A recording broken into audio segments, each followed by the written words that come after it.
Hi everyone, this is Pastor Felicia here with a preview of our Sunday service.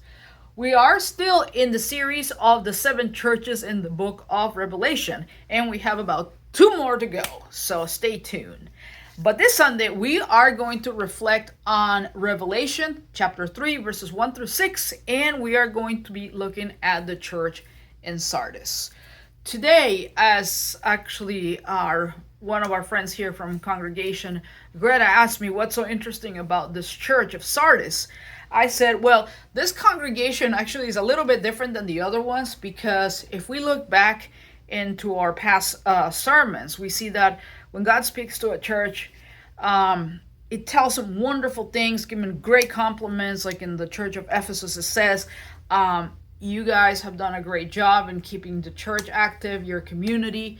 However, there's always, an admonition or a little advice from God that says, well, you have done all this, however, you have lost your first love. That was the problem in the church of Ephesus. For example, in Smyrna, the problem was that it was a suffering church. It was poor and persecuted, of course, under those times. However, God gives them a good word of encouragement and said, you guys are rich, even though materially you are poor. Pergamum, the church in itself, God admonishes that even though you are faithful under the pressure of the empire, however, there is a problem that you're tolerating a little bit of the heresy of the issues that were going on in your church, so you need to be really careful with that. In Thyatira, the growing church, even though it was doing great in that sense, God gives that compliment, it's still they have a problem with false prophecy, false teaching in their pulpit. Now, in the case of Sardis, as I was telling our friend here, Greta, it's a church that absolutely gets no compliments from God. God goes right through them. It says, you think you're alive, however, you are dead.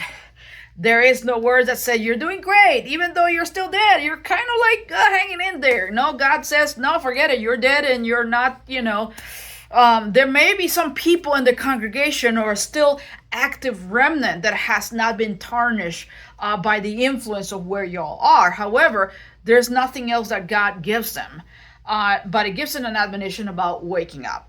So this coming Sunday, we are going to be talking about the idea about what is it to be a church that still thinks it's alive, but God says you're actually dead. So we're going to be looking into that passage. And also during that service, we're going to be obviously celebrating our week that we had Vacation Bible School. So folks, we hope to see you this coming Sunday then at 10 a.m.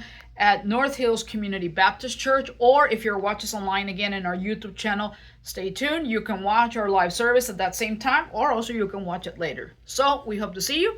God bless.